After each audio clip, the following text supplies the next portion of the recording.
Great stories have now been run in the New York Times and Newsweek featuring details of President Obama's so-called kill list, a list of supposed terror targets the president has personally ordered the deaths of. But is this a presidential kill list even lawful? Ben has the reality check you won't see anywhere else. For over a year now, Reality Check has covered the issue of the Obama administration using drone strikes to kill people, including U.S. citizens accused of being terror suspects. According to several new reports, we know much more about this program. So let's begin with who is overseeing it. White House Counterterror Chief John Brennan has now seized the lead in choosing which terrorists will be targeted for drone attacks or raids. Brennan is now overseeing the use of lethal U.S. force outside of war zones within one small team at the White House. We'll get into Brennan's power to have people killed who are not in war zones in a minute. But under this new arrangement, which has been going on for about a month, Brennan now has greater input earlier in the process before making final recommendations to President Barack Obama. Here's what Brennan has said about these powers. As a matter of international law, the United States is in an armed conflict with al-Qaeda, the Taliban, and associated forces in response to the 9/11 attacks. And we may also use force consistent with our inherent right of national self-defense. Now, the problem with what Brennan just said there, how do you make the jump that all these kills equal national self-defense? The armed conflict with al-Qaeda and the Taliban and those associated forces carries no declaration of war. And the assassination program Brennan is overseeing is killing targets who are outside the theater of war. President Obama's kill list is described as a kind of yearbook full of photos with names and whereabouts of known and suspected terrorists, including Anwar al-Awlaki, an American citizen killed in Yemen last year by drone strike ordered by the president, and al-Awlaki's 16-year-old son, Abdul Rahman al-Awlaki, also a U.S. citizen, was killed by a drone strike 2 weeks later. According to the New York Times, President Obama personally approves every new name on that expanding kill list. It's unlawful because it allows the president to kill people, including U.S. citizens, far from any theater of war. It is dangerous because it sets a precedent. And the other major issue here no one seems very concerned about is the issue of what the articles in the Times and Newsweek refer to as collateral damage. If dangerous suspects are living with their wives and families, well, sometimes the wives and families die too. If any military-age males happen to be in the targeted zone, too bad for them. In fact, they're typically deemed to be terrorists as well because they're living in proximity to other terrorists, even though they're not in, again, a theater of war. So here's what you need to know. According to the administration, if these suspects are in their teens but still deemed to be an imminent threat, they die. Now, in the case of 16-year-old U.S. citizen Abdul Rahman al-Awlaki, how was he an imminent threat to this country? To this day, no one has bothered to explain. What we know, a U.S. citizen is accused of not committing a terrorist act, but encouraging terrorism. According to this president, that means not only does he, as a father, need to die, but his 16-year-old son, who's living outside of a U.S. war zone, must die as well. 2 weeks later at a family barbecue, does any of that make sense? Or is that the new reality of presidential power? The authority to decide without review, without a judicial system, without a trial, without accountability from anyone, and without protection from the Constitution. A president can simply declare your life over. And that is Reality Check. Know good and well that someday there could be a government in power that is shipping its citizens off for disagreements. There are laws on the books now that characterize who might be a terrorist. Someone missing fingers on their hands is a suspect, according to the Department of Justice. Someone who has guns, someone who has ammunition that is weatherproof, someone who has more than 7 days of food in their house can be considered a potential terrorist.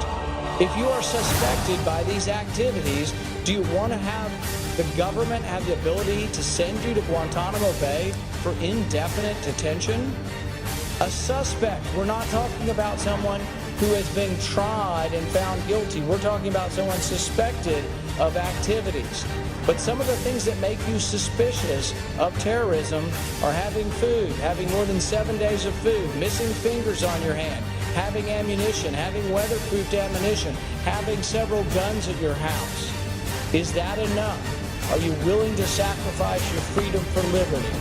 I would argue that we should strike these detainee provisions from this bill because we are giving up our liberty. We are giving up the constitutional right to have due process before we're sent to a prison. This is very important. I think this is a constitutional liberty we should not look at and blithely sign away to the executive power or to the military. So I would call for support of the amendment that will strike the provisions on keeping detainees indefinitely, particularly the fact that we could now for the first time send American citizens to prisons abroad. I think that is a grave danger to our constitutional liberty, and I advise a vote to strike these provisions from the bill. Thank you, Mr. President. I yield back my time. The use of drones by the U.S. military to attack overseas targets has been well documented over the past few weeks. What has received much less attention in the national media, though, the thousands of U.S. drones that will now be deployed above American soil. And that includes U.S. military drones collecting information on people in U.S. cities. Reality check you won't see anywhere else. It's fairly new. Mainly, it's because it was in February of this year that an otherwise boring Federal Aviation Administration bill included a section to integrate drones into national airspace, including over U.S. cities. So what are we talking about in terms of numbers? There are currently 63 drone launch sites in 20 states. The FAA projects 30,000 drones could be in use domestically by 2020, just 8 years from now. Nearly 50 companies are currently developing around 150 different drone systems, and already drones are in use along the U.S.-Mexico border. In fact, the Homeland Security Department ordered so many drones it can't keep them all flying and doesn't have a good plan for how to use them. That's according to a new audit from the Department's Inspector General that was released yesterday. But what you may also not realize is that already the U.S. military is flying drones over U.S. soil and U.S. cities, and some not so successfully. An unmanned Navy surveillance aircraft crashed into a marsh in southern Maryland yesterday. Didn't cause any injuries. That Global Hawk, it's a high-altitude drone aircraft that normally carries sophisticated cameras and sensors, was on a test mission from a naval air station about 65 miles southeast of Washington. The ground pilot apparently lost control of the plane. Now, the Navy wants to use the drones, they say, to monitor shoreline and to keep an eye out for enemy boats. But despite the enemy boat story, what we know is that the U.S. military is not only collecting information on Americans right now, but they're also sharing that information with local law enforcement, who, by the way, under the rule of law, would otherwise be required to obtain a search warrant. According to military documents obtained by CBS News, there is vague language that permits use of military drones to assist local, state, and federal law enforcement for the purposes of preventing, detecting, or investigating other violations of law. In any of these cases, the Fourth Amendment protections against illegal search and seizure and the Fifth Amendment due process violations are being committed illegally by law enforcement and the military.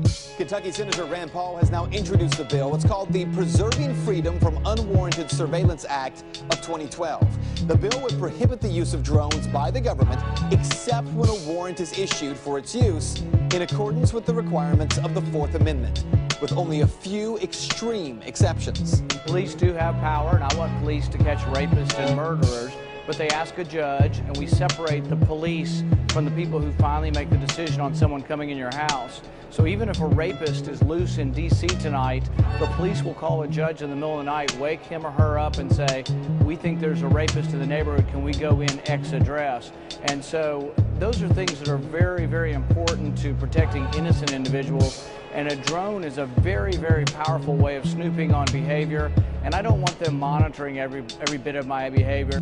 But what you need to know is that while these drones are currently being used for snooping without warrants, which is a major constitutional problem, many police departments are already asking that they be allowed to arm their drones, requesting permission to arm drones with weapons like tear gas and rubber bullets or taser-style rounds. Police departments promise to only use these tools against criminals.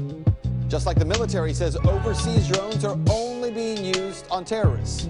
We know that's not true. And that is Reality Check.